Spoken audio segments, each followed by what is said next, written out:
আচ্ছা, যদি প্রশ্ন করি গীতা কোথা থেকে এলো, গীতার উৎপত্তি কোথা থেকে হয়েছে, তাহলে আপনারা বলবেন যে মহাভারত থেকে হয়েছে। কারণ আমরা ছোটবেলা থেকে জেনে আসছি যে গীতা হলো মহাভারতেরই একটা অংশ, তাই তো? আচ্ছা, এই যে বইটা আমার কাছে রয়েছে, সামনে আপনারা দেখছেন, গীতা যথাযথ বলা হয়, ইস্কনের গীতা এটা, তাই তো? এবারে দেখুন, এই ভূমিকা অংশেই লেখা হচ্ছে এটা, প্রথমে তিনি বেদকে ৪ ভাগে ভাগ করেছেন, ব্যাসদেবের কথা বলা হচ্ছে। তারপরে পুরাণে তিনি তাদের ব্যাখ্যা করেছেন এবং অল্প বুদ্ধি সম্পন্ন মানুষদের জন্য তিনি মহাভারত রচনা করেছেন।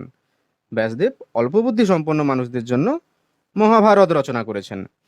তার মানে যারা মহাভারত পাঠ করে বা মহাভারত পড়ে ধর্মকে বা পুরাণকে, পৌরাণিক কথাকে জানবেন এরকম ইচ্ছা প্রকাশ করেন বা করে থাকেন, তারা অল্প বুদ্ধি সম্পন্ন মানুষ। আমার কথা নয়, এই গ্রন্থে বলা হচ্ছে এটা। তো এবারে প্রশ্ন হলো, মহাভারতেরই একটা অংশ গীতা, যারা মহাভারত পাঠ করেন বুঝলাম তারা অল্প বুদ্ধি সম্পন্ন মানুষ। সেই মহাভারতেরই একটা অংশ গীতা যারা পাঠ করেন, তারা কি? প্রভু।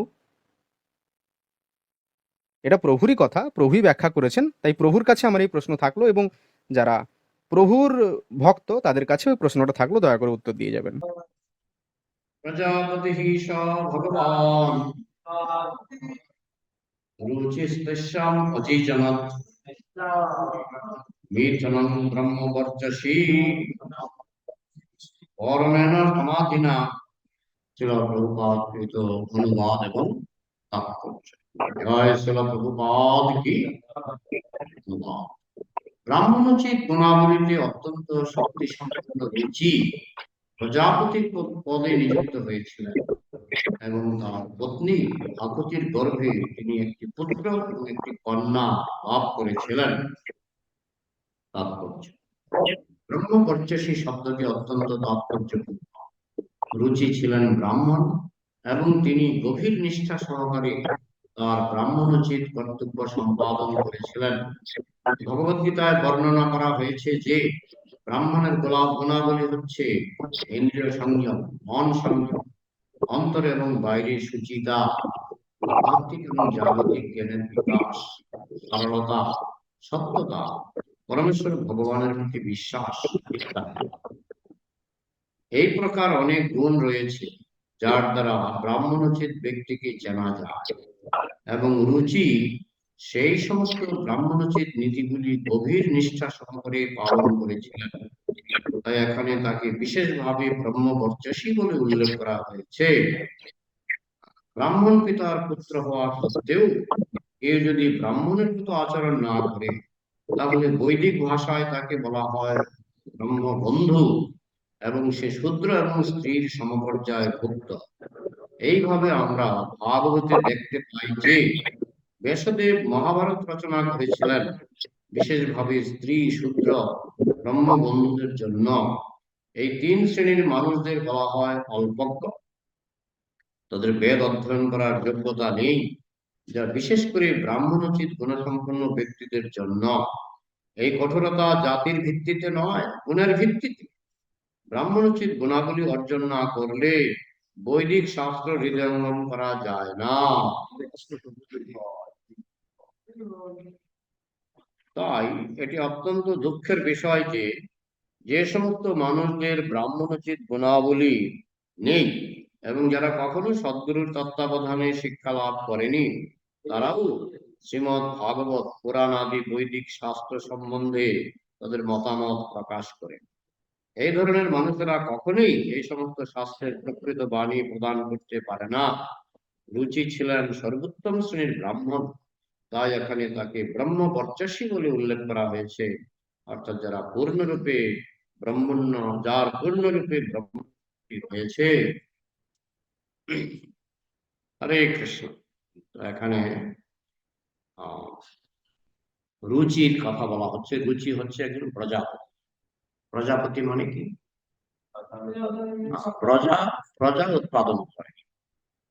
রুচি তিনি বিবাহ করেছিলেন তাকে প্রজাপতি ভগবান রুচির মিথুনং ব্রহ্মবর্চসী।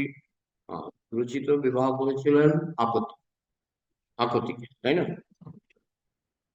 আচ্ছা, তো আপতির গর্ভে দুটো সন্তান হয়েছিল, একজন হচ্ছে যজ্ঞ, আরেকজন হচ্ছে কন্যা। একজন হয়েছে, কন্যাটা ছিলেন লক্ষ্মী দেবীর অবতার, আর যজ্ঞ ছিলেন কৃষ্ণের অবতার। যার জন্য স্বয়ংভূ মনু বলেছিলেন যে এই কন্যার গর্ভে যে সন্তান হবে তার পুত্র সন্তানটা আমি, তার পুত্র সন্তানটা আমি গ্রহণ করি। আগের দিনে, হ্যাঁ, আগের দিনে মানে যাদের সন্তান হতো না, কন্যা হয়েছে, না, সন্তান হয়নি, পুত্র হয়নি, কন্যা হয়েছে, তারা কি করতো? তারা ওই কন্যার প্রথম সন্তানকে নিয়ে নিত, মানে কন্যার প্রথম সন্তানটা হয়ে যেত তার সন্তান। আজকাল এটা আমি আলোচনা করছিলাম, আজকাল ইনজেকশনের মাধ্যমে অনেকে নেয়। হ্যাঁ, ইনজেকশনের মাধ্যমে যেটা নেয় এটা হতে পারে কোনো দুষ্ট লোকের, কোনো খুনির বীর্য থেকেও হতে পারে। হ্যাঁ, চোর ডাকাতও হতে পারে। হ্যাঁ, তাকে যদি বলা হয়, কোন একজন হয়তো খুব কোটিপতি মহিলা, তাকে যদি বলা হতো বিয়ের আগে যে তুমি এই খুনিটাকে বিয়ে করো, না বিয়ে করবো না, কিন্তু তার যখন সন্তান হয় না, সে বাজার থেকে ওই মানে টেস্ট টিউব বেবি বীর্য কিনে সে সন্তান গ্রহণ করে, হতে পারে সে ওই খুনির খুনির সন্তান সে নিয়ে নিল। এটা হয় আজকাল। কারণ বিয়ের সময় তো আমরা দেখি সে ভালো কিনা, ভালো চরিত্রের কিনা, সে যোগ্য কিনা, কিন্তু যখন কেউ ওই বাজার থেকে বীর্য কিনে যখন কেউ সন্তান গ্রহণ করে, তখন এসব বিচার করে না সে ভালো কিনা মন্দ কিনা, তার পরিচয় কি, তার ঠিকানা কি, বরং গোপন রাখার চেষ্টা। আহ, যাই হোক, এখানে ওই রুচির সন্তান রূপে জন্মগ্রহণ করেছিলেন ভগবানের অবতার যজ্ঞ পুরুষ, আর লক্ষ্মীর অবতার কন্যা রূপে জন্মগ্রহণ করেছিলেন সেই আহ, যজ্ঞ পুরুষকে স্বয়ম্ভু মনু তার সন্তান রূপে, পুত্র রূপে গ্রহণ করেছিলেন। যদিও স্বয়ম্ভু মনুর দুটো পুত্র ছিল, কিন্তু সেই দুটো পুত্র ভগবান ছিল না, কিন্তু রুচির পুত্র মানে কন্যার সন্তান, নাতি, সে ছিল ভগবান, ভগবানের অবতার। এই জন্য আহ এই স্বয়ম্ভু মনু তার কন্যার সন্তানকে পুত্র রূপে গ্রহণ করেছিলেন, এবং সেই ধর্মের নামটা কেউ জানেন? পুত্রিকা ধর্ম। ধর্মের নামটা কি? পুত্রিকা ধর্ম, মানে কন্যার পুত্রকে গ্রহণ করা, সন্তান রূপে, এটাকে বলে পুত্রিকা ধর্ম। তো এখানে প্রভুপাদের তাৎপর্যে প্রভুপাদ ব্রহ্ম বর্চসী শব্দটির উপর অত্যন্ত ব্যাখ্যা করেছেন, খুব ভালোভাবে ব্যাখ্যা করেছেন। ব্রহ্ম বর্চসী মানে সোজা কথায় যোগ্য ব্রাহ্মণ। আজকাল বলে আমার টাইটেল ব্রাহ্মণ, আমার টাইটেল আছে না, আসানসোলে তো প্রচুর প্রচুর আসানসোলে এত ব্রাহ্মণ। আমি কালকে কবে একটা ফ্ল্যাটে গেলাম, প্রত্যেকটি ফ্ল্যাটে ব্রাহ্মণ, চ্যাটার্জি ব্যানার্জি, দেখলাম পুরো ফ্ল্যাটটাই মনে হয় ব্রাহ্মণ। যাই হোক, কিন্তু আমাদের শাস্ত্রে যেটা বলা হয়েছে, যাদের ব্রাহ্মণের গুণ আছে তারাই ব্রাহ্মণ। টাইটেল আছে, আমি ব্রাহ্মণের টাইটেল আছে, কিন্তু আমি হয়তো মদ খাই, হ্যাঁ, টাইটেল আছে, আমি চরিত্রহীন পরস্ত্রী সঙ্গ করি, তো সেক্ষেত্রে টাইটেলে কাজ, টাইটেলে কাজ হবে। আমাকে দেখতে হবে গুণ আছে। তো ভগবদ গীতায় ব্রাহ্মণের গুণ বলা হয়েছে, সম দম তপ শৌচম শান্তিরার্জবমেব চ জ্ঞান বিজ্ঞান মস্তিক্যম ব্রহ্মকর্ম স্বভাবজম। এখানে প্রভুপাদ বলছেন সে ব্রাহ্মণের গুণগুলি কি? প্রথম হচ্ছে ইন্দ্রিয় সংযম। ইন্দ্রিয় সংযম, যারা ইন্দ্রিয় সংযম করতে পারে না তাদেরকে আমরা বলি নরপশু। নরপশু প্রভুপাদের বিখ্যাত দৃষ্টান্ত, যে বাজারে জিলিপি বিক্রি হয়, একটা গরু বাজারে প্রবেশ করে, তার জিলিপি খাওয়ার ইচ্ছা হলো, সে গিয়ে জিলিপির দোকানে জিভ বাড়িয়ে দিল, দু একটা জিলিপি খেয়েও নিল, তারপরে দোকানদার তাকে লাঠি দিয়ে পিটালো, সে পালিয়ে গেল। এই হচ্ছে পশুর স্বভাব। পশু তার জিহ্বাকে কন্ট্রোল করতে পারে না, তার কানকে কন্ট্রোল করতে পারে না, তার চোখকে কন্ট্রোল করতে পারে না। পশু কোনো ইন্দ্রিয়কে দমন করতে পারে না, কিন্তু যে মানুষ, বিশেষ করে যে ব্রাহ্মণ, ব্রাহ্মণ মানে কি, যে তার ইন্দ্রিয়গুলিকে দমন করতে সক্ষম। যদি সে ইন্দ্রিয় দমন করতে অক্ষম হয়, তাহলে তার টাইটেল যাই থাকুক, টাইটেল যাই থাকুক, সে ব্রাহ্মণ নয়। এটা হলো শাস্ত্রের কথা। আর কি? মনসংযম। ইন্দ্রিয় কখন চঞ্চল হয়? যখন মন চঞ্চল হয় তখনই ইন্দ্রিয় চঞ্চল। মন যদি ঠিক থাকে ইন্দ্রিয় ডিস্টার্ব করবে না। কারণ ইন্দ্রিয়গুলি মনের অধীন, ইন্দ্রিয়গুলি হচ্ছে মনের কর্মচারী। মন যা বলবে ইন্দ্রিয় তাই করবে। এই জন্য বলা হচ্ছে মন সংযম। মনের মধ্যে প্রশান্তি, মনের মধ্যে দুশ্চিন্তা কুচিন্তা আসে না, সে হচ্ছে ব্রাহ্মণ। আর কি অন্তরে, বাইরে সুচিতা। অন্তরে সুচিতা মানে হরে কৃষ্ণ হরে কৃষ্ণ কৃষ্ণ কৃষ্ণ হরে হরে, হরে রাম রাম রাম হরে হরে। এই জপ কীর্তন করা, গ্রন্থ পাঠ করা, হ্যাঁ, সংযম করলে অন্তর শুচি হয়, অন্তর পবিত্র হয়। আর বাইরে সুচিতা মানে প্রতিদিন ধোয়া কাপড় পরা, প্রতিদিন 3 বারের মতো স্নান করা, এগুলি হচ্ছে বাইরের সুচিতা। প্রতিদিন ভালো করে সাবান টাবান দিয়ে ভালো করে স্নান করা, এবং প্রতিদিন ধোয়া কাপড় পরা। গরমের দিনে অনেক সময় সকালে একটা ধোয়া কাপড়, বিকালে একটা ধোয়া কাপড়, কারণ ঘেমে ভিজে যায়, তখন 2 বার ধোয়া কাপড় পরতে হয়। তো এই যে সুচিতা, এটা হচ্ছে ব্রাহ্মণের বৈশিষ্ট্য। তো আজকাল মানুষ তো ধুতি পরেই না, বেশিরভাগই প্যান্ট শার্ট। কবে ধুয়েছেন? গত সপ্তাহে ধুয়েছিলাম। তাও অনেকে ধোয় না। একটা প্যান্ট পরে মাসে একবার ধোয় কিনা সন্দেহ। হ্যাঁ, তো এগুলি সুচিতা কাছে আসলেই বিটকেল গন্ধ ছড়ায়, তাই না? সেই জন্য ব্রাহ্মণ মানে তাকে ঘন ঘন স্নান করতে হয়। এবং ইস্কনে আপনারা জানেন, ইস্কনের ভক্তরা খুব ঘন ঘন স্নান করে, ঘন ঘন স্নান করে। পায়খানা করলে তো স্নান করতেই হবে, পায়খানা করলে স্নান করতেই হবে, কারণ পায়খানা করার সঙ্গে সঙ্গে কত জীবাণু ছড়িয়ে পড়ে, সেগুলি গায়ে বসে, চামড়ায় বসে, চোখে বসে, নাকে বসে। স্নান করলেন। এটা একজন প্রভুপাদের সঙ্গে একজন বিদেশি ব্যক্তির কথা হচ্ছিল। প্রভুপাদ বলছিলেন পায়খানা করলে স্নান করা বাঞ্ছনীয়। তখন সেই বিদেশি ব্যক্তি বলছিলেন খুব ভালো, এটা খুব ভালো, খুব ভালো। কিন্তু আজকাল কিছু গর্ধব আছে যারা বলে, আমার একজন প্রফেসরের সঙ্গে দেখা হয়েছে, আমি বলছিলাম যে পায়খানা করলে স্নান করা উচিত। না না না, হাত পা ধুয়ে নিলেই হয়ে গেল। প্রফেসর, কলেজের প্রফেসর, হাত পা ধুয়ে নিলেই হয়ে গেল। এই হচ্ছে কলিযুগের। হয়তো টাইটেল জিজ্ঞেস করলে বলে দেবে ব্রাহ্মণ টাইটেল। কথা কেন তো, এত কথা কেন? বলে আসে, বলে আসে, অভ্যাস হয়ে যায়। কই এত কথা কেন ভেতরে? কই আমাদের ইয়ে কোথায়?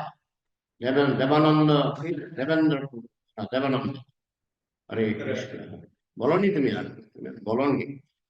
আচ্ছা, যাই হোক, তাহলে আহ তাহলে সুচিতা, বাইরের সুচিতা এবং অন্তরের সুচিতা। আজকাল বড় বড় টাইটেল যাই দেখ না কেন, আহ, ওই টাইটেল হয়তো ব্রাহ্মণের টাইটেল, কিন্তু পায়খানা করে স্নান করে। আচ্ছা, আর কি ব্রাহ্মণের আর কি কি গুণ দেখুন? আধ্যাত্মিক এবং জাগতিক জ্ঞানের বিকাশ। ব্রাহ্মণের গুণ দুটো, আধ্যাত্মিক জ্ঞান এবং জাগতিক জ্ঞান। তার মানে আজকাল যে জাগতিক জ্ঞান, কি করে রেলগাড়ি বানাবে, কি করে এরোপ্লেন বানাবে, এগুলো জাগতিক জ্ঞান। এটাও বলা হচ্ছে ব্রাহ্মণের দায়িত্ব। আর কি আধ্যাত্মিক জ্ঞান, গীতা ভাগবতের জ্ঞান, এটা অর্জন করা, এটাও ব্রাহ্মণের দায়িত্ব। আর কি সরলতা, ব্রাহ্মণ খুব সরল, কিন্তু বোকা নয়। দেখুন, সরল এক জিনিস, বোকা আরেক জিনিস। ব্রাহ্মণ চালাকের হাড্ডি। তুমি চালাকের হাড্ডি মানে সব বুঝে, খুব চালাক, জানা জিনিস অনেক সময় গোপন রাখে। হ্যাঁ, হয়তো আহ, জানে লোকটা মিথ্যা কথা বলছে, কিন্তু অনেক সময় বলে না যে আপনি মিথ্যা কথা কেন বলছেন। অনেক সময় বলে না, কিন্তু জানে লোকটা মিথ্যা কথা বলছে। হ্যাঁ, তার, সে বোকা না, কিন্তু সরল। ব্রাহ্মণ খুব সরল, সত্যতা, সে কখনো মিথ্যা কথা বলে না, কখনো মিথ্যা কথা বলে না। প্রভুপাদ বলছেন তার কাছে যদি কিছু টাকা থাকে, ডাকাত যদি জিজ্ঞেস করে আপনার কাছে কত টাকা আছে, সে বলে দেবে আমার কাছে 50,000 টাকা আছে। মানে ডাকাতের কাছেও সে মিথ্যা কথা বলে না। সাধারণত এটাই ব্রাহ্মণের একটা বৈশিষ্ট্য। আর পরমেশ্বর ভগবানের প্রতি বিশ্বাস, আস্তিক্যম, আস্তিক্যম মানে খুব বিশ্বাস, ভগবানের প্রতি পরম বিশ্বাস। সে জানে আমাকে লোকে সাহায্য করবে যদি ভগবান সাহায্য করে, আর যদি ভগবান সাহায্য না করে তোমাকে কেউ সাহায্য করবে না। তাই তিনি সবসময় কৃতিত্বটা ভগবানকে দেন। তিনি যদি কারো কাছে সাহায্য পান, তিনি জানেন কৃষ্ণ তোমাকে পাঠিয়েছে আমাকে সাহায্য করার জন্য। সে সরাসরি সেই ব্যক্তিকে কৃতিত্ব দেয় না, সে যদিও মুখে বলে আপনি খুব সাহায্য করলেন, ভালো করলেন, তার প্রশংসা করে দেয়, কিন্তু সে মনে মনে জানে তাকে উদ্বুদ্ধ করেছে কৃষ্ণ। কৃষ্ণ তাকে উদ্বুদ্ধ করেছে। এই জন্য বৈষ্ণবকে বলা হয় অনপেক্ষ। বৈষ্ণব কারোর উপর নির্ভর করে না। বৈষ্ণব শুধু কৃষ্ণের উপর নির্ভর করে, এবং বৈষ্ণব জানে যদি কৃষ্ণ কাউকে পাঠায় আমাকে সাহায্য করার জন্য, তাহলে আমাকে সাহায্য করবে, না হলে কেউ আমাকে সাহায্য করবে না। এই কৃষ্ণের উপর নির্ভরশীল। এই প্রকার অনেক গুণ রয়েছে যার দ্বারা ব্রাহ্মণোচিত ব্যক্তিকে চেনা যায়। যার এই গুণগুলি আছে সেই ব্রাহ্মণ। আর সেই গীতা ভাগবত করে বুঝবে, সে গীতা ভাগবত করে বুঝবে। হ্যাঁ, যেমন মাধ্যমিক পাশ না করলে আইনের কলেজে ভর্তি হতে দেয় না। মাধ্যমিক পাশ না করলে আইনের কলেজে ভর্তি হতে দেয় না, তাই না? আজকাল কত ক্লাস পড়লে পরে আইনের কলেজে ভর্তি হওয়া যায় না আমার মনে নেই, কিন্তু এটা ঠিক, এ যদি মাধ্যমিক পাস না করে আইন কলেজে গিয়ে বলে আমি আইন কলেজে ভর্তি হব, তাকে ভর্তি হতে দেবে না। সেটা সবাই মেনে নিচ্ছে। হ্যাঁ, যে ক্লাস 12 পাস না করলে ডাক্তারি কলেজে মেডিকেল কলেজে ভর্তি হতে দেবে না, সেটা সবাই মেনে নিচ্ছে। কিন্তু যখন বলা হয় আপনি ব্রাহ্মণোচিত যোগ্যতা অর্জন না করলে আপনি গীতা ভাগবত পড়তে পারবেন না, তখন আর মেনে নেয় না। তখন মেনে নেয় না। কারণ তারা মনে করে চোর বাটপার ছেচ্চর, কি বলে ছেচ্চর, ছেচ্চর সবাই নাকি গীতা পড়লে বুঝে ফেলবে। তুমি গীতা পড়তে পারো, বুঝবে না। তুমি গীতা পড়তে পারো, বুঝবে না। তোমার মিনিমাম তোমার এই যোগ্যতাগুলি দরকার, না হলে করো, নিষেধ নাই, কিন্তু বুঝবে না।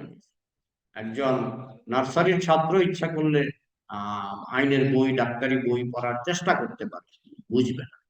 ঠিক তেমনি ব্রাহ্মণোচিত যোগ্যতা, এই যে যোগ্যতাগুলি আলোচনা হলো, এই যোগ্যতাগুলি অর্জন না হলে সে যদি গীতা পড়েও ভাগবত পড়েও সে বুঝতে পারবে না। এই ব্রাহ্মণোচিত নীতিগুলি গভীর নিষ্ঠা সহকারে পালন করা দরকার। আহ, দুইটা জিনিস, একটা থিওরিটিক্যাল, একটা প্র্যাকটিক্যাল। যেমন বিজ্ঞানের পরীক্ষা হয় না, প্রথমে হয় থিওরিটিক্যাল পরীক্ষা, প্র্যাকটিক্যালে যদি ফেল করে তাকে ফেল হিসাবে ধরা হয়, কোনো কোনো কলেজে আমি দেখেছি। প্র্যাকটিক্যালি ফেল করলে তাকে ফেল হিসাবে ধরা হয়। ঠিক তেমনি ইসকনে আমাদের প্র্যাকটিক্যাল পরীক্ষা হচ্ছে 4টা নিয়ম আর 16 মালা জপ। আর থিওরিটিক্যাল হচ্ছে আপনি গীতার কয়টা শ্লোক মুখস্থ করলেন, গীতার বা ভাগবতের কাহিনীগুলি আপনি জানেন কিনা, এটা হচ্ছে থিওরিটিক্যাল। আর প্র্যাকটিক্যাল হচ্ছে আপনি 4টা নিয়ম পালন করছেন কিনা, নেশা বর্জন, অবৈধ সঙ্গ বর্জন, জুয়া বর্জন, এবং আমিষ বর্জন। হ্যাঁ, অবৈধ সঙ্গ বর্জন, এই জিনিসগুলো আপনি পালন করছেন কিনা সেটা হচ্ছে প্র্যাকটিক্যাল। 16 মালা জপ করছেন কিনা সেটা হচ্ছে প্র্যাকটিক্যাল। এখন প্রভুপাদ বলছেন থিওরিটিক্যাল তো আমরা একটু গীতা ভাগবত পড়লে থিওরি আমরা আওড়াতে পারি, কিন্তু প্র্যাকটিক্যালটা অনেকেই পারে না। এই জন্য যারা প্র্যাকটিক্যাল পারবে না তারা কিন্তু আধ্যাত্মিক জীবনে উন্নতি সাধন করতে পারবে না। এখানে বলা হচ্ছে যে রুচি, তিনি ছিলেন প্র্যাকটিক্যাল ব্রাহ্মণ, অর্থাৎ তিনি যেমন তার জ্ঞান ছিল তেমনি তিনি সমস্ত নিয়ম কানুনগুলি পালন করতেন। যারা ব্রাহ্মণের টাইটেল আছে, তার বাবা ব্রাহ্মণ, মা ব্রাহ্মণী, কিন্তু যোগ্যতা নেই, তার নাম কি? ব্রহ্মবন্ধু। তার নাম হচ্ছে ব্রহ্মবন্ধু। এখানে এই কথাই প্রভুপাদ লিখেছেন।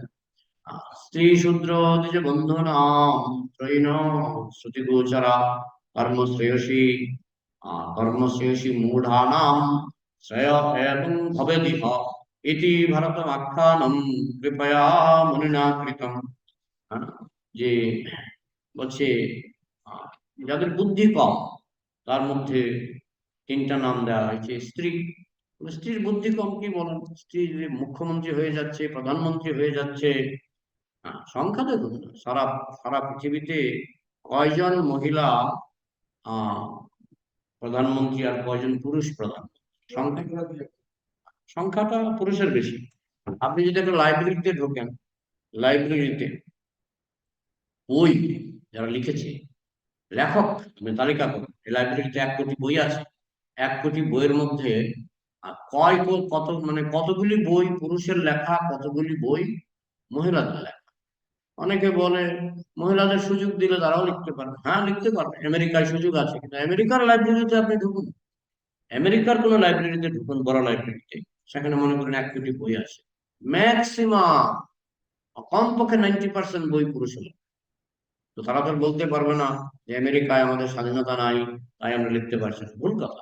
আমেরিকায় নারী স্বাধীনতা 16 আনা, কিন্তু তারপরেও দেখা যাচ্ছে তারা যদি লেখে 10% বই, পুরুষেরা লেখে 90% বই। তো আমাদের শাস্ত্রকে ওই সেন্টিমেন্ট দিয়ে বোঝাতে হবে। সেন্টিমেন্ট আমি আমি মনে করি নারী পুরুষের সমান অধিকার, সেন্টিমেন্ট দিয়ে বোঝা যাবে। অ্যাকচুয়াল ফ্যাক্টটা দেখো, অ্যাকচুয়াল ফ্যাক্টে কিন্তু বলা হচ্ছে পুরুষের বুদ্ধি বেশি, নারীর বুদ্ধি কম, সেটাই বলা হচ্ছে। আর কি, স্ত্রী শূদ্র, শূদ্র মানে যারা লেবার ক্লাস। হ্যাঁ, বুদ্ধি থাকলে লেবার থাকতে হয় না, বুদ্ধি থাকলে লেবার থাকতে হয়। হ্যাঁ, যেমন প্রভুপাদ একটা গল্প বলেছেন, আহ নন্দী, নন্দীর গল্প শুনেছেন? আগে বলেছি। নন্দী কলকাতার একজন, মানে ব্যবসা করার ইচ্ছা, ওনার বিজনেস করার ইচ্ছা, ব্রিটিশ আমলের কথা, ব্রিটিশ আমলের কথা। তো নন্দী, তিনি এক জমিদারের কাছে গেছেন, জমিদারকে বলছেন আমাকে কিছু টাকা দিন। এই গল্পটা প্রভুপাদ বলেছে, প্রভুপাদ বলছেন এটা সত্য ঘটনা, গল্প নয়, সত্য ঘটনা। তো নন্দী গেছে জমিদারের বাড়ি, গিয়ে বলছে আমাকে কিছু টাকা দিন। জমিদার বলছে কেন? তা আমি টাকা দিয়ে বিজনেস করব, বিজনেস করে যা লাভ হবে তার থেকে সুদে আসলে আপনার টাকা ফেরত দেবে। তখন জমিদার হাসতে হাসতে বললেন, তুমি বিজনেসম্যান নও, you are not a businessman, তুমি বিজনেসম্যান নও। কেন? বলে বিজনেসম্যান মানে কি? বিজনেসম্যান মানে জিরো টু হিরো, যার পকেট খালি, সে যদি কোটি টাকা রোজগার করতে পারে সে হচ্ছে বিজনেসম্যান। যার পকেট খালি, সে যদি কোটি টাকা রোজগার করতে পারে সে হচ্ছে বিজনেসম্যান। তো নন্দী ব্যক্তিটা খুব, মানে সত্যি একজন ভালো লোক ছিল, তিনি কথাটাকে খুব সিরিয়াসলি নিলেন। কথাটা ঠিক আছে, কথাটা ঠিক আছে। তখন তিনি জমিদার জমিদারকে প্রণাম করে তিনি বেরিয়ে যাচ্ছেন। গেটের মধ্যে একটা ইঁদুর মরেছে, গেটের মধ্যে, গেটের পাশে একটা ইঁদুর মরে পড়েছে। তখন ছিল, কলকাতায় চলছিল কি বলে, প্ল্যাগ, প্ল্যাগ। এবং ব্রিটিশ সরকার তারা খুব ভয় পেত এইসব প্ল্যাগ ফ্ল্যাগ, ম্যালেরিয়া, এখনো ব্রিটিশরা খুব ভয় পায়, ভীষণ ভয় পায়। হ্যাঁ, তো ব্রিটিশ সরকার ঘোষণা করে দিলেন, কেউ যদি একটা মরা ইঁদুর জমা দিতে পারে তাহলে তাকে 2 টাকা দেওয়া হবে। ব্রিটিশ আমলে 2 টাকা মানে বিশাল ব্যাপার। হ্যাঁ, তখন নন্দী দেখলেন এই মরা ইঁদুরটাকে যদি আমি ব্রিটিশ মিউনিসিপ্যালিটি অফিসে জমা দিই তাহলে আমাকে কত দেবে? 2 টাকা, 2 টাকা, 2 টাকা। তো তিনি এটাকে কোনো মতে কাগজ দিয়ে ধরে এটাকে নিয়ে গেলেন ব্রিটিশ অফিসে, মিউনিসিপ্যালিটি অফিসে। তখন জমা দিলেন, তাকে 2 টাকা। তখন এই 2 টাকা নিয়ে তিনি চিন্তা করতে লাগলেন আমি কি করি। তা একটা লোক সুপারি নিয়ে যাচ্ছিল, সুপারি, ওই যে পান খায় যে সুপারি। তো উনি 2 টাকার সুপারি কিনলেন, কিনে ধর্মতলার একটা এলাকায় একটা পাটের বস্তা বিছিয়ে সুপারি নিয়ে বসে রইলেন। তখন কিছু কিছু ব্রিটিশ দেখছে এটা কি, এগুলো কি? যেগুলি হচ্ছে সুপারি, সুপারি খেলে কি হয়? খেলে মাথা ঘোরায়, নেশা হয়। ও, ব্রিটিশরা আবার নেশা পছন্দ করে। তো একটা দুটো কিনলো, কিনে খেলো, খেয়ে দেখছো বাবা ভালো মাথা ঘোরায়, ভালো মাথা ঘোরায়। আরে একটু একটু একটু লন্ডনে সাপ্লাই করতে হবে। আমরা যদি এই জিনিস লন্ডনে সাপ্লাই করতে পারি তাহলে আমাদের কোটি কোটি টাকার বিজনেস হবে। তখন সেই আহ, তাকে বললেন এই ফল আমাদের আরো দিতে পারবে? হ্যাঁ হ্যাঁ, পারবো। তো সে 2 টাকার আহ, সুপারি বিক্রি করে সে আরো কিছু সুপারি কিনে দিল, এবং আরো বিভিন্ন জায়গা থেকে সে ওই বাকি বক্কা করে কিছু নিয়ে আসলো, ব্রিটিশদের হাতে তুলে দিল। ব্রিটিশরা আস্তে আস্তে পাঠাতে লাগলো, পরে এমন হয়ে গেল তার বিজনেস, জাহাজ ভর্তি করে সুপারি বিদেশে যেতে লাগলো। এই কিছুদিনের মধ্যে সে কোটিপতি হয়ে গেল।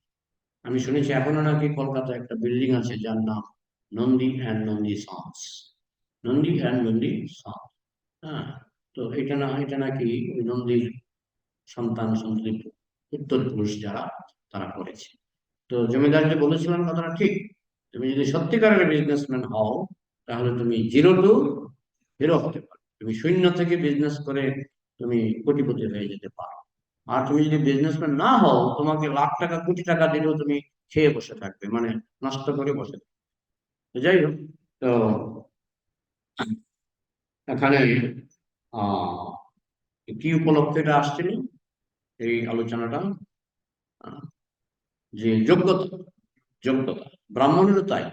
যোগ্যতা না থাকলে তাকে 1000 টাকার বই কিনে দিল, আমি তো সারা জীবন শিক্ষকতাই করলাম, হ্যাঁ, আমার একটা জানার মতো একটা ছেলে ছিল, এই ছেলেটাকে মানে মাস্টার মশাই মাঝে মাঝে আগের দিনে মারধর করতো, তো মারধর পড়া কোনোদিনও পড়া পাঠ কোনোদিনও পড়া পাঠ হ্যাঁ। আবার কোনো কোনো স্টুডেন্ট আছে, কোনো কোনো ছাত্র আছে, খুব তাড়াতাড়ি তাদের মুখস্থ হয়ে যায়, তাড়াতাড়ি মুখস্থ হয়ে যায়। তো এগুলি হচ্ছে এমন একটা জিনিস, এটা যোগ্যতা। এবং যার যেটা যোগ্যতা, ব্রাহ্মণ, ক্ষত্রিয়, বৈশ্য, শূদ্র। শূদ্র, শূদ্র মানে শূদ্র মানে তার বুদ্ধিশুদ্ধি কম, তার বুদ্ধিশুদ্ধি কম, বুদ্ধিশুদ্ধি কম বলেই সে কি করে, সে গিয়ে ওই কারো বাড়িতে কর্মচারী হয়ে কাজ করে, শূদ্র। তো ব্রাহ্মণ, ক্ষত্রিয়, বৈশ্য, শূদ্র। তো ব্রাহ্মণের যোগ্যতা মানে সে খুব জ্ঞানী। যদি সে, এই যে ব্রাহ্মণের 9টা গুণ বলা হয়েছে, এই 9টা গুণ থাকলেও সে যদি, না না, 9টা গুণ যদি না থাকে, তাহলে তাকে আর ব্রাহ্মণ বলা যাবে না, তার যত বড়ই রাবার স্টাম্প লাগানো হোক না কেন, বলা যাবে না। তাদেরকে বলা হবে ব্রহ্ম বন্ধু। আচ্ছা, স্ত্রী শূদ্র দ্বিজ বন্ধু, স্ত্রী শূদ্র দ্বিজ বন্ধু। এরা বেদ পাঠ করে বুঝতে পারে না, গীতা ভাগবত পড়েও বুঝতে পারে, তবু বলা হচ্ছে যে যেহেতু তাদের বুদ্ধি কম, তাই তাদের জন্য বেদটা তো খুবই কঠিন, বেদ খুবই কঠিন। হ্যাঁ, নার্সারির ছাত্র যেমন ডাক্তারি পড়তে পারে না, ওকালতি পড়তে পারে না, ঠিক তেমনি কলিযুগের মানুষ বেদ বুঝতে পারে না। কারণ তাদের তো আচার নেই, শুদ্ধতা নেই, যোগ্যতা নেই। হ্যাঁ, মাধ্যমিকের ছাত্র যদি ডাক্তারি পড়তে না পারে, হ্যাঁ, পড়তে পারবে যদি সে 12 পাস করে, তাই না? তাও 12 পাস করলেও পারবে না, কি করতে হবে? ভালো, ভালো মার্কস পেতে হবে, ভালো মার্কস পেতে হবে, নাহলে চান্স নেই। ঠিক তেমনি ব্যাথ পাঠের ক্ষেত্রে একই নিয়ম। তুমি আর তোমার যদি যোগ্যতাই না থাকে, হ্যাঁ, তোমার যোগ্যতা হচ্ছে আহ মানে নার্সারির যোগ্যতা, তুমি কি করে ব্যাথ বুঝবে? হ্যাঁ, কিন্তু কিছু কিছু কিছু কিছু লোক আছে, তারা ইসকনের সমালোচনা করে। প্রভুপাদ এক জায়গায় লিখেছে যে মহাভারত হচ্ছে মূর্খদের জন্য, মহাভারতটা হচ্ছে মূর্খদের জন্য। তাই আমি কালকে একটা ভিডিও শুনলাম, বলছে মহাভারত তো মূর্খদের জন্য, আর মহাভারতের মধ্যে গীতা, মহাভারতের অংশ হচ্ছে গীতা, তাহলে সেটাও মূর্খদের জন্য। তার মানে ইসকন হচ্ছে মূর্খদের সংস্থা, ইসকন হচ্ছে মূর্খদের সংস্থা। এটা কালকে একজন একটা ভিডিওতে শুনলাম, আরেকজন বলছে আর্য সমাজ, বলছে এই একই কথা। তো প্রভুপাদ বলছেন কলিযুগের মানুষ সব মূর্খ, তাই তাদের জন্য হরিনামই হচ্ছে প্রধান উপায়। আর্য সমাজের একজন বলছে দেখেন, ইসকন হচ্ছে মূর্খদের জন্য। আমরা পণ্ডিত, আমরা পণ্ডিত, আমাদের জন্য ইসকন নয়। ইসকন হচ্ছে যারা মূর্খ সূক্ষ, তাদের জন্য ইসকন। গীতা হচ্ছে যারা মূর্খ সূক্ষ, তাদের জন্য গীতা। তো এখানে জিনিসটা ভালো করে বুঝতে হবে। মহাপ্রভু কি পণ্ডিত ছিলেন না মূর্খ ছিলেন? মহাপণ্ডিত, তিনি স্বয়ং ভগবান। গুরু মুরে মূর্খ দেখি করিল শাসন, মূর্খ তুমি, তোমার নাহি বেদান্তে অধিকার। গুরুদেব আমাকে শাসন করলেন। গুরুদেব শিষ্যকে শাসন করেন, শিষ্য মানেই শাসন করার যোগ্য, শিষ্য মানেই শাসন করার যোগ্য। গুরুদেব মানে মহাপ্রভুর গুরুদেব হলেন ঈশ্বরপুরী। ঈশ্বরপুরী মহাপ্রভুকে ধমক দিয়ে বলেছিলেন মূর্খ তুমি, তোমার নাহি বেদান্তে অধিকার, তুমি বেদান্ত করার যোগ্য তুমি নও। তো বলছি সেই থেকে আমি আর বেদান্ত করার চেষ্টা করিনি। কে বলছেন? মহাপ্রভু। স্বয়ং ভগবান। তিনি নিমাই পণ্ডিত বলে সমস্ত ভারতের লোক তার কাছে পরাজিত হতো। কেশব কাশ্মীরি বলে পণ্ডিত তার কাছে পরাজিত হয়েছে, এরকম বড় বড় পণ্ডিত তার কাছে পরাজিত হয়েছে। তো সেই নিমাই পণ্ডিত, যিনি সারা ভারতের সর্বশ্রেষ্ঠ পণ্ডিত, সারা জগতের সর্বশ্রেষ্ঠ পণ্ডিত, তিনি বলছেন আমি মূর্খ। এখন কেউ যদি বলে মহাপ্রভু বলেছেন আমি মূর্খ, তাই ওই গীতা ভাগবত হরিনাম মহাপ্রভুর মতো মূর্খদের জন্য, পণ্ডিতের জন্য নয়, এইটাই হলো অহংকার। এটাই কি? অহংকার। হ্যাঁ, যেমন মহাপ্রভুর একটা শিক্ষা আছে, তৃণাদপি শুনিচেন তরুরিব সহিষ্ণুনা অমানীন মানদেন কীর্তনীয় সদা হরি। যে খুব বিনীত, তৃণাদপি শুনেছেন, আমি কিছুই জানি না, জানি নাই কিছু, বুঝি নাই কিছু, দাও হে দেখাই বুঝাই, আমি কিছুই জানি না। যে কোনো জ্ঞানের ক্ষেত্রে এই বিনয় ভাবটা খুব জরুরি। হ্যাঁ, আপনি মনে করেন রান্না জানেন, রান্না জানেন, কিন্তু যে খুব চতুর সে সবাইকে বলবে আমি রান্না জানি না। কেন বলুন তো? সে আরো শেখার সুযোগ পাবে। যে সে যদি বলে আমি রান্না জানি, তাহলে সে শেখার সুযোগ পাবে না তো। মনে করেন গুজরাট থেকে একজন আসলো, সে দোকলা রান্না করতে পারে ভালো, আর আপনিও ভালো দোকলা রান্না করতে পারেন, কিন্তু আপনি কি বলবেন? আমি জানি না। আপনি করেন না, আপনি করেন আমি দেখব। তার থেকে কিছু শিখিনি।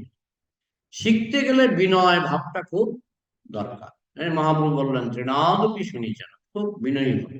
বিনয়ী না হলে শিক্ষা লাভ করতে পারবে না। যদি অহংকারী হয়, আমি সব জানি, আমি সব জানি, আমি সব জানতা, তার ভাগ্যে জ্ঞান অর্জন করা হলে অল্প হবে। আর যে জেনেও বলে আমি জানি না, আমি দেখি নাই কিছু, বুঝি নাই কিছু, দাও হে দেখায় বোঝায়, সে কিন্তু জ্ঞানের জগতে অগ্রগতি বেশি করবে। আমি দেখেছি মায়াপুরে অনেক ভক্ত ভালো ভালো রান্না জানে, কিন্তু এমন একটা ভাব করে কিছুই জানি না, কিছুই জানি না। তাতে কি হয়, মায়াপুরে তো আন্তর্জাতিক ক্ষেত্র, তো সেখানে রাশিয়া থেকে লোক আসে, চীন থেকে লোক আসে, ভারতের দক্ষিণ ভারত থেকে লোক আসে, গুজরাট থেকে লোক আসে। তো তাদেরকে ধরে ধরে তারা সব শিখে নেয়। হ্যাঁ, গুজরাটিকে ধরলে দোকলা শিখে নেবেন, সাউথ ইন্ডিয়ান ধরলে আহ, ইডলি ধোসা শিখে নেবেন। আপনি হয়তো ইডলি ধোসা পারেন, কিন্তু এত স্পঞ্জ হয় না, মানে ধোসাটা এই ইডলিটা স্পঞ্জ হয় না। তো সাউথ ইন্ডিয়ান ধরলে আপনি টেকনিকটা শিখে ফেলতে পারেন। কিন্তু আপনি যদি প্রথমেই বলে বসেন আমি সব জানি, আমি জানি, তাহলে কিন্তু শিখতে পারবেন না। এই জন্য না জানার ভান করাটা, এটা কিন্তু একটা টেকনিক। বুদ্ধিমানরা কি করে, সবসময় না জানার ভান করে মূর্খ সেজে থাকে। এই যে, মহাপ্রভুর মতো। তো মহাপ্রভু বলছেন তৃণাদপি শুনিয়েছেন তরুরূপ সহিষ্ণু, গাছের মতো সহিষ্ণু আর ঘাসের মতো নিচে। আমি কিছুই জানি না, আমি কিছুই জানি না। হ্যাঁ, আমার না মানব, অন্যকে সম্মান দাও, নিজেকে বলো আমি মূর্খ, আমি মূর্খ। হ্যাঁ, মহাপ্রভু বলছে না মূর্খ আমি আমার নাহি বেদান্তে, মূর্খ তুমি তোমার নাহি বেদান্তে অধিকার। আমার গুরুদেব আমাকে বলেছেন তুমি মূর্খ, তোমার বেদান্তে কোনো অধিকার নাই। এই জিনিসটাকে এই আর্য সমাজের কিছু লোক এবং আরো কিছু অপদার্থ গর্ধব তারা বলে, ইসকন হচ্ছে মূর্খদের সংস্থা। আরে সত্যযুগে মানুষের মেমোরি কেমন ছিল, মানুষের স্মৃতিশক্তি, তারা সত্যযুগের মানুষ বাঁচত কত বছর? 1,00,000 বছর। তাদের স্মৃতিশক্তি এমন ছিল যে একবার শুনে তারা সব মনে রাখতে পারত। বলে এটা কি সম্ভব? টেপ রেকর্ডার পারে না? ট্যাপ রেকর্ডার যদি একবার কিছু শুনে, সে মনে রাখতে পারে কিনা? মানুষের ব্রেইন ছিল একজাক্টলি হুবহু ট্যাপ রেকর্ডারের মতো। জানেন সুখদেব গোস্বামী কয়বার ভাগবত শুনেছিলেন? একবার। পরে পরীক্ষিত মহারাজের কাছে এসে তিনি কি বই পড়ে ভাগবত বলেছিলেন? কিভাবে ভাগবত বলেছিলেন? ডাইরেক্ট বলেছিলেন মেমোরি থেকে। এত মেমোরি পাওয়ার ছিল, এটা দাপর যুগের কথা। সত্য যুগে মেমোরি পাওয়ার আরো আরো ধারালো ছিল। ত্রেতা যুগে মেমোরি পাওয়ার কলি যুগের থেকে অনেক বেশি ছিল। এবং দাপর যুগে আমরা দেখেছি তারা বই পড়তো না, একবার শুনতো, শুনে শুনে বলতো, মানে মুখস্থ হয়ে যেত। আমরা এখন শ্লোকের ক্লাস নিয়ে, আজকে তো শ্লোক, বৃহস্পতিবার, শ্লোকের ক্লাস নিয়ে 1 সপ্তাহ পরে মুখস্থ হয় না। কিন্তু সুখদেব গোস্বামী একবার শুনে পুরো ভাগবত মুখস্থ, একবার শুনে। তাই ওই সমস্ত গ্রন্থগুলোকে বলা হতো শ্রুতি। শ্রুতি মানে কি? শুনে শুনে মনে রাখা। এখন আমরা পারবো? পারবো। কলিযুগে শুনে শুনে মনে রাখার যাদের পাওয়ার নাই, তারাও এসে বলে আমি পণ্ডিত। ইসকন হচ্ছে মূর্খদের জন্য, ইসকনের মূর্খদের জন্য, তাই তারা আহ হরে কৃষ্ণ করে, গীতা ভাগবত পড়ে। আরে কলিযুগে সবারই মেমোরি কমে গেছে। বিনীত হও, বাইবেলও বলা হয়েছে God is man for meek and humble. ভগবান তাদের জন্য যারা খুব বিনীত, আর যারা খুব অহংকারী, জ্ঞানী গুণী পণ্ডিতের বড় অভিমান, দিনের অধিক দয়া করেন ভগবান। যারা বলে আমি কিছুই জানি না, কিছুই বুঝি না, আমি মূর্খ, তারা কিন্তু কিছুটা শিখতে পারে। আর কলিযুগে যেহেতু সত্য যুগের মতো ব্রেন কলিযুগে নেই, এই জন্য কলিযুগে আমাদের পক্ষে শিক্ষা লাভ করার জন্য সহজ সহজ কিছু দরকার। হ্যাঁ, এখন বাজারে তো বিক্রি হয় শিশুবোধ ব্যাকরণ, নাম শুনেছেন? শিশুবোধ ব্যাকরণ, শিশুবোধ ব্যাকরণ কথাটা মানে কি বলুন তো? শিশুবোধ ব্যাকরণ কথাটা মানে কি? শিশুও যাতে বুঝতে পারে এমন একটা ব্যাকরণ, শিশুও যাতে বুঝতে পারে। বাজারে বিক্রি হয় শিশুবোধ ব্যাকরণ। আবার মাধ্যমিক স্টুডেন্টরা দেখি ইজি ডাইজেস্ট বই কিনে, মানে সহজে যাতে বুঝতে পারে। এখন এই সমস্ত জিনিসগুলি তো আমরা যারা মনে করি যে আমরা মানে বোঝার ক্ষমতা নেই, এখন বলতে পারেন তাহলে যদি মূর্খ। হ্যাঁ, কলিযুগে কে মূর্খ নয়, আসুক আমাদের সামনে, কে এসে বলুক আমি পণ্ডিত, আমি দেখে নেবো যে কত বড় পণ্ডিত, তার কত কোটি শ্লোক মুখস্থ আছে এবং কত কোটি শ্লোকের সে ব্যাখ্যা করতে পারে, আমরা দেখে নেব। কিন্তু ইউটিউবে ছাড়ছে, ভিডিও ছাড়ছে, বলছে ইসকন মানে মূর্খদের জন্য। আরে তুমি তো নিজে একটা মানে ইসকনের কারোর সঙ্গে তুমি পারবে না। তুমি আসো, তুমি ইসকনের ভক্তদের সঙ্গে তর্ক করো, কারোর সঙ্গে পারবে না তুমি। কিন্তু তুমি বলছো আমি পণ্ডিত, আমি মহাপণ্ডিত, আমি বিশ্বের সবচেয়ে বড় পণ্ডিত। এই মূর্খামির বশে তারা বলে ইসকন হচ্ছে মূর্খদের সংস্থা। বরং আমি দেখেছি, আমি 40 বছর হয়ে গেল ইসকনে, সবচেয়ে বড় বড় পণ্ডিত আমার জীবনে আমি যা দেখেছি সব ইসকনই পেয়েছি, ইসকনই পেয়েছি। কিন্তু তারা যদি জিজ্ঞেস করেন তারা বলে আমি কোনো বড় পণ্ডিত, ইসকনে বড় বড় বৈজ্ঞানিক আছে, আমি কিছুই জানি না, মূর্খ। এই যে বিনয়ের ভাবটা, এটা হচ্ছে বৈষ্ণবীয় মনোভাব। কারণ বিনয় না হলে তো শেখা যায় না। কিন্তু আর্য সমাজ আর আরেকটা দল আছে, হ্যাঁ, সবসময় বলে ইসকন হচ্ছে মূর্খের, কারণ মহাভারত লেখা হয়েছে মূর্খদের জন্য। একথা ঠিক, যাদের মাথায় ব্রেইনে ব্যাগ ঢুকবে না তাদের জন্য ইজি ডাইজেস্ট মহাভারত লেখা হয়েছে, কথা ঠিক। কারণ কলিযুগের 99.9 কেন 100 ভাগ মানুষ হচ্ছে কম বুদ্ধি সম্পন্ন। তারা মহাপ্রভু যেমন 100টা শ্লোক শুনেছিলেন কেশব কাশ্মীরের কাছে, 100টা শ্লোক সঙ্গে সঙ্গে তার মুখস্থ হয়ে গেল, জানেন তো? হ্যাঁ, মহাপ্রভু 100টা শ্লোক শুনেছিলেন কেশব কাশ্মীরের কাছে, সঙ্গে সঙ্গে, হ্যাঁ, সঙ্গে সঙ্গে তার 100টা শ্লোক মুখস্থ হয়ে গেল। তো কত বড় ব্রেইন ছিল তখন, আর তিনি বলছেন আমি মূর্খ। এই যে বিনয়, হ্যাঁ, God is man for meek and humble, এই বিনয় ভাবটা কলিযুগের অধিকাংশ গাধা গর্ধবের নেই। সে নিজে গাধা গর্ধব হয়ে সে মনে করে আমি বিরাট বড় পণ্ডিত, আমার 4টা বেদ মুখস্থ আছে, আমি বিরাট বড় পণ্ডিত। কিন্তু কাছে গেলে বোঝা যায় বলে মূর্খ ততক্ষণই সুন্দর যতক্ষণ সে মুখ না খুলে। হ্যাঁ, ওই এরকম গল্প আছে না, টাই পরা, প্যান্ট পরা, শার্ট পরা, দেখে মনে হচ্ছে বড় অফিসার, কাছে গিয়ে যদি একটা ইংরেজিতে কিছু কথা বলেন, কি কইলা, কি কইলেন, তখনই বোঝা যায় যে পোশাকটাই সার, ভেতরে মূর্খ। কিন্তু ইসকনের ভক্তরা এরকম না। ইসকনের ভক্তরা আমি দেখেছি প্রচুর মহান মহান পণ্ডিত ইসকনে আছে, এগুলো জিজ্ঞেস করলে বলে আমি কিছুই জানি না, মূর্খ, আমি মূর্খ। তৃণালপি শুনিছেন, ঘাসের থেকেও নিচু। হ্যাঁ, সে খুব কত ভালো মানুষ, যেমন কৃষ্ণদাস কবিরাজ গোস্বামী, জগায় মাধাই হইতে আমি সে পাপিষ্ঠ, পুরুষেরও কীট হইতে আমি সে লঘিষ্ঠ। আমি জগাই মাধাই থেকেও পাপী, আর আমি কৃমি কীটের থেকেও তুচ্ছ। কে বলছেন? কৃষ্ণদাস কবিরাজ গোস্বামী, সমস্ত জগতে যিনি মহান বৈষ্ণব বলে পরিচিত, তিনি এইভাবে নিজের পরিচয় দিচ্ছেন। ভক্তিবিনোদ ঠাকুর বলছেন, সদা পাপেরত নাহি কো পুণ্যের লেশ, আমি সবসময় পাপে মতি, আমার পুণ্যের কোনো গন্ধ মাত্র নাই। গণইতে দোষ গুণলেশ ন পাওবি, তুমি যদি হে ভগবান তুমি যদি আমার গুণ গুণ দোষ বিচার করো, গুণের গন্ধও পাবে না। এখন আমি যদি বলি এই লোকটা দুশ্চরিত্র শয়তান, বলছে গুণের গন্ধও পাবে না, এটা নয়, তার বিনয়, তার অনেক যোগ্যতা আছে, সে অনেক বড় পণ্ডিত, তোমার থেকে বড় পণ্ডিত, কিন্তু সে বিনয়ী। এই বিনয়টাকে তারা মিস ইউজ করে বলে ইসকন হচ্ছে মূর্খদের সংস্থা। কারণ ইসকনে বলা হচ্ছে যে মহাভারত মূর্খদের জন্য, গীতা মূর্খদের জন্য, হ্যাঁ, এসব মূর্খদের জন্য, হরে কৃষ্ণ মহামন্ত্র হচ্ছে মূর্খদের জন্য। গুরু মুরে মূর্খ দেখি করিল শাসন, মূর্খ তুমি তোমার নাহি বেদান্ত অধিকার, তুমি মূর্খ, তুমি তোমার তোমার বেদান্ত টেদান্ত পড়তে হবে না, তুমি শুধু বলো হরে কৃষ্ণ হরে কৃষ্ণ কৃষ্ণ কৃষ্ণ হরে হরে হরে রাম রাম রাম হরে হরে। আর সমস্ত গাদাগাদ গর্দভরা সঙ্গে সঙ্গে লাফিয়ে উঠে, ও ইসকন মূর্খদের সংস্থা, হরিনাম তারাই করবে যারা মূর্খ, তুমিও পণ্ডিত নও, তুমি আসো আমাদের সামনে, চ্যালেঞ্জ করে বসাও, দেখে নেবে তুমি কত বড় পণ্ডিত। তো যাই হোক, আর মহাপ্রভুর শিক্ষা হচ্ছে বিনয়ের শিক্ষা। বিনয় না থাকলে আপনি ভক্তি জগতে, আধ্যাত্মিক জগতে উন্নতি সাধন করতে পারবেন না।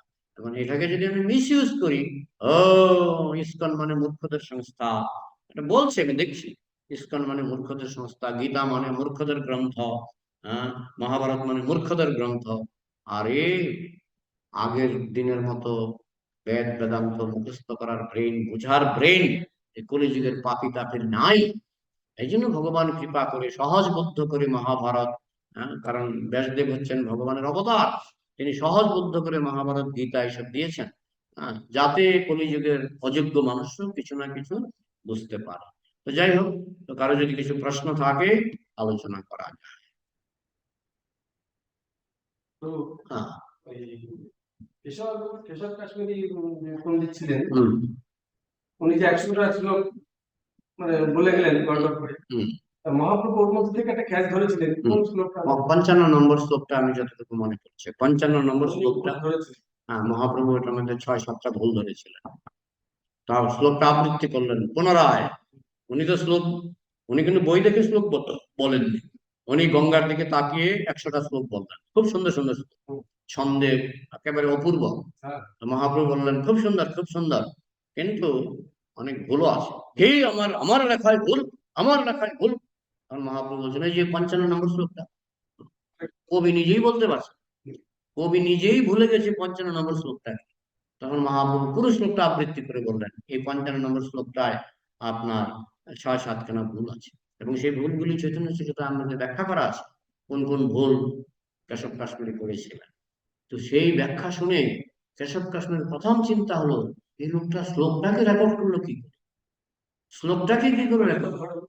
আমি তো ঝড়ের মতো ঝঞ্ঝাবাত প্রায়, আমি তো ঝড়ের মতো শ্লোক বলে গেলাম, মহাপ্রভু নিমাই পণ্ডিত শ্লোকটা মুখস্থ করলো কি করে? তখন জিজ্ঞাসা করেছিলেন আপনি এটা মনে রাখলেন কি করে? তখন মহাপ্রভু উত্তর দিয়েছিলেন, কৃষ্ণের কৃপায় আপনি যেমন কবিবর, শ্রেষ্ঠ কবি, কৃষ্ণের কৃপায় আমিও একটু শ্রুতিধর, আমি মনে রাখতে পারি। এইভাবে মহাপ্রভু কৃতিত্ব দিয়েছিলেন কৃষ্ণ।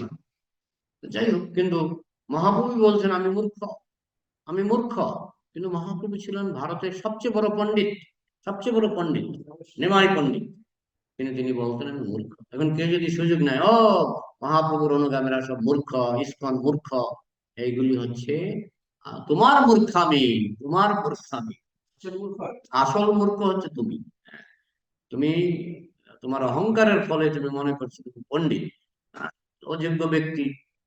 নার্সারির ছাত্রের হাতে যদি পিএইচডি থিসিস ধরিয়ে দেওয়া হয়, তো সেটা এরকমই বলবে, এরকমই উল্টাপাল্টা বলবে।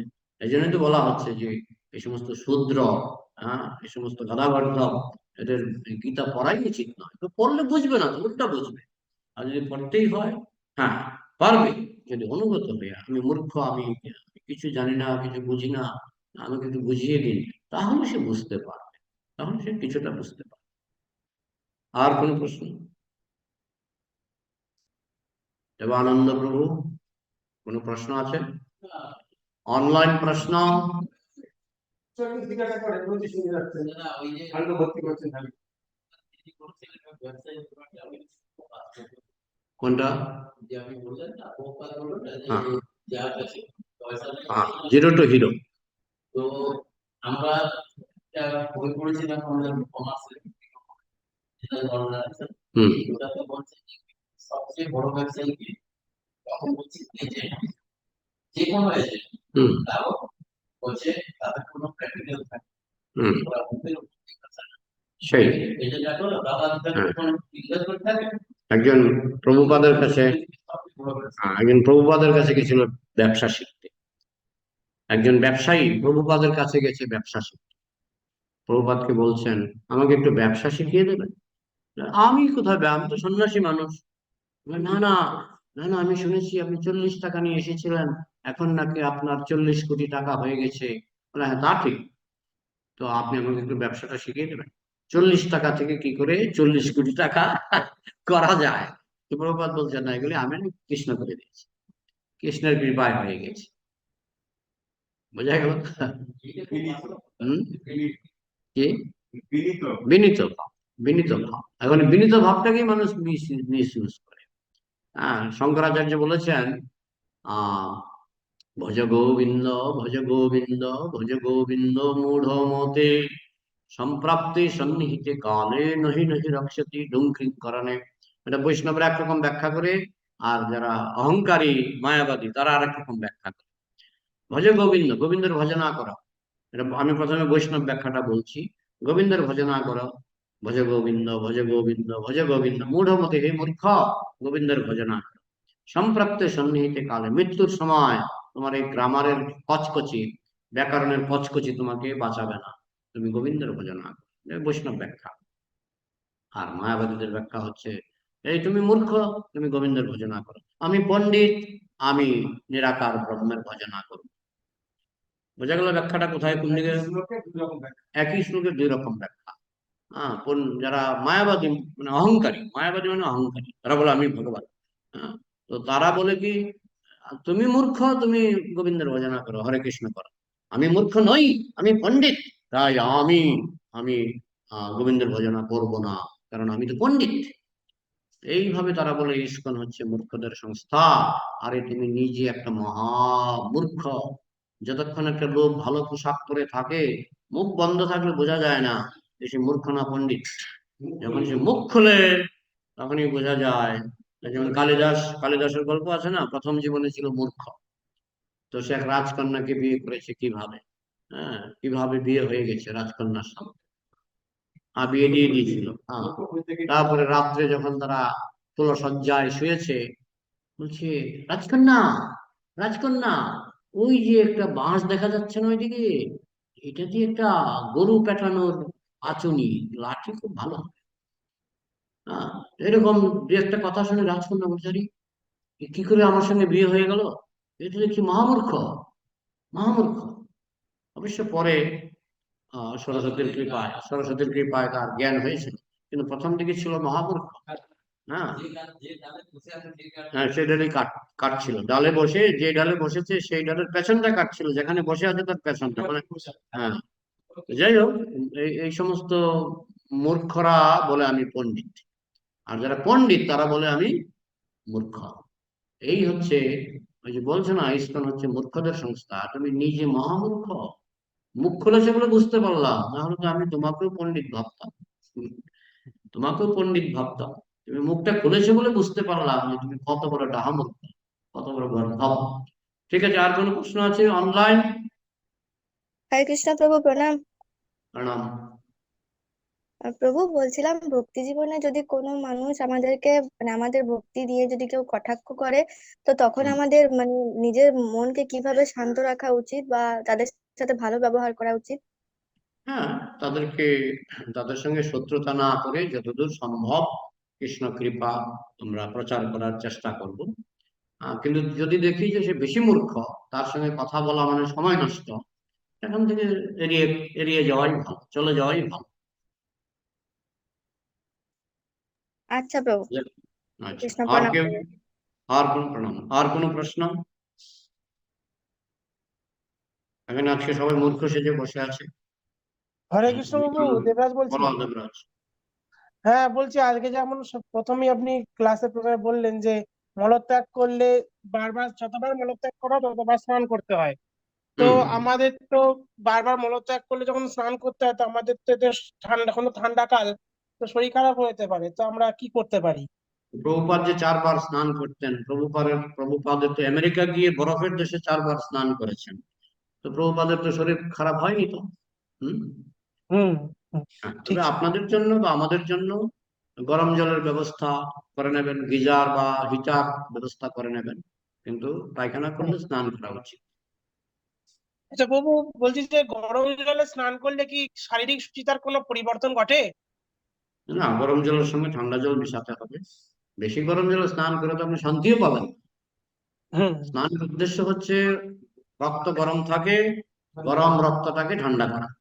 রক্ত গরম হয়ে যায়, ওইটাকে ঠান্ডা করা। বিশেষ করে ঘুমের সময় রক্তটা গরম হয়ে যায়, কারণ ঘুম থেকে উঠলে রক্তটাকে ঠান্ডা করতে হয়, না হলে মন উত্তেজিত হবে। এটা হচ্ছে স্নানের মেইন উদ্দেশ্য। তো এই জন্য আপনি ওই গরম জলের সঙ্গেও আমাদের নিয়মটা হচ্ছে 10% গরম জল আর 90% ঠান্ডা জল মিশিয়ে স্নান করবেন। 10% গরম জল আর 90% ঠান্ডা জল মিশিয়ে স্নান করবেন। স্নানের উপকারিতা অবশ্যই থাকবে, ঠিক আছে। তবে প্রভুপাদ ঠিক তো আছে। এসব পাত্তা দিতেন না, প্রভুপাদ অনেক শীতের মধ্যে স্নান করতেন। বোঝা গেল? হ্যাঁ, বুঝতে পেরেছি আর প্রভু, ধন্যবাদ। স্নানটা হচ্ছে ব্রহ্মচর্যের প্রমাণ। মঙ্গল আরতি ব্রহ্মচর্যের প্রমাণ, স্নান ব্রহ্মচর্যের প্রমাণ, 16 মালা জপ ব্রহ্মচর্যের প্রমাণ। 16 মালা জপ করতে পারলে বুঝবেন আপনার ব্রহ্মচর্য ঠিকঠাক চলছে।